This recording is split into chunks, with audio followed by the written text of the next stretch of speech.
जब इंदिरा गांधी जी ने 2 जगहों से जीती 80 में, तो वो चाहती थी कि रायबरेली किसी फैमिली मेंबर को मिले। तो फिर ये आया कि मैं अरुण नेहरू को दिया जाए, तो अरुण नेहरू को बुलाया कलकत्ता से और संजय वहाँ बैठे हुए थे और कहा जो कहा जाता है, मोटू तू चुनाव लड़ेगा क्या? इस तरह से बात हुई थी। खैर वो लड़े, बहुत शानदार तरीके से जीते और इंदिरा गांधी के काफ़ी कॉन्फिडेंस के माने जाते थे और जो पार्टी के लोग थे, वो उनको पावरफुल मानते थे।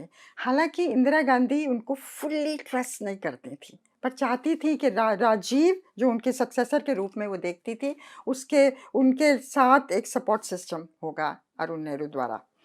तो जिस दिन इंदिरा गांधी की हत्या हुई, सुबह राजीव गांधी वेस्ट बंगाल में थे, कैंपेन कर रहे थे, प्रणब मुखर्जी थे उनके साथ, गनी खान चौधरी थे और लोग भी थे।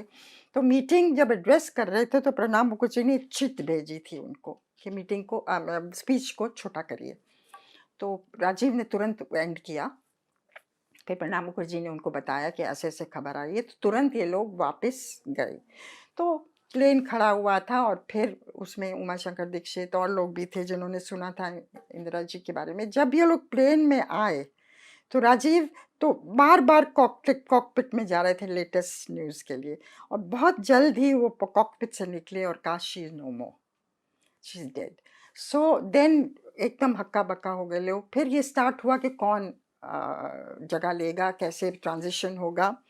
तो वहाँ जो चीज़ें हुई, जिसके 2 वर्जन्स हैं, उसके उस प्लेन राइड की वजह से प्रणब मुखर्जी को ब्लेम किया जाता है कि वो प्रधानमंत्री बनना चाहते थे उस समय, और उसका कारण ये भी है, उस कारण की वजह से वो प्रधानमंत्री नहीं मिले। जैसे कि कहते हैं ना, the prime minister India did not have. तो कि उन्होंने कहा कि number 2 should be the successor, कुछ लोग ये कहते हैं, लेकिन वो उन्होंने अपनी किताब में लिखा कि मैंने राजीव से कहा पीछे ले जाके कि आपको टेक ओवर करना है। राजीव ने कहा क्या मैं संभाल सकूंगा, तो इन्होंने कहा हम सब सपोर्ट करेंगे। खैर जब दिल्ली लैंड किया प्लेन, तो अरुण नेहरू वहाँ थे, सीधा वो राजीव को हॉस्पिटल ले गए। अब अरुण नेहरू सारा तैयारी कर रहे थे, वो नहीं चाहते थे प्रणब मुखर्जी प्रधानमंत्री बने, क्योंकि उनका मानना था अगर वो बन गए तो उनको हटाना बड़ा मुश्किल होगा।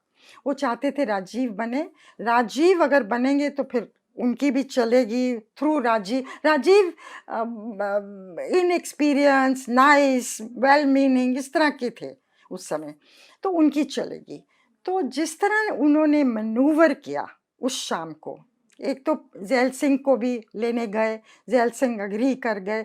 ज़ैल सिंह ने उस समय बोला था बाद में बोला कुछ पंजाब के लीडर्स को कि राजीव को स्वेर इन करके मैंने इंदिरा जी के जितने भी मेरे ऊपर एहसान थे उनको चुकता कर दिया। खैर उन्होंने स्वेर इन किया, पर उस शाम 6 बजे नरसिम्हा राव होम मिनिस्टर अपने ऑफिस जाते हैं और फ़ोन आता है, किससे? अरुण नेहरू से, और उन्होंने कहा बैक ऑफ, पीएमओ डील करेगा। तब तक थोड़ा वायलेंस और ये सब स्टार्ट हो गया था सिखों के खिलाफ। बैक ऑफ, जितने भी आपके पास इंफॉर्मेशन आएगी इसके बारे में आप पीएमओ को फॉरवर्ड करेंगे। तो अब क्या नरसिम्हा राव उस शाम जो हुआ 6 और 7 के बीच में, 7 बजे स्वेरिंग इन हुई राजीव गांधी की, कौन इंचार्ज था? आर्मी को बुलाना चाहिए था। ये माना जाता है उन 3 दिनों में जो गदर हुआ, जो वायलेंस हुई, जो सिखों को मारा गया दिल्ली में और जगह, India as a country will take a long time to live that down, जो हुआ। और अरुण नेहरू का रोल था, और ये तो मैंने कोट किया, कई चीज़ें मैंने नहीं कोट की हैं। अच्छा।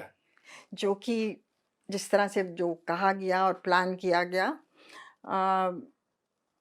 कि कांग्रेस वर्कर्स को बोला अरुण नेहरू ने क्या क्या चूड़ियां पहन रखी हैं, क्या माँ को मारा है, ये तो आपने ये लिखा है, लिखा ये है, बात लिखी ये है लिखी जी। है, लेकिन और चीज़ें नहीं। नहीं लिखी। तो 3 दिन ये चलता रहा।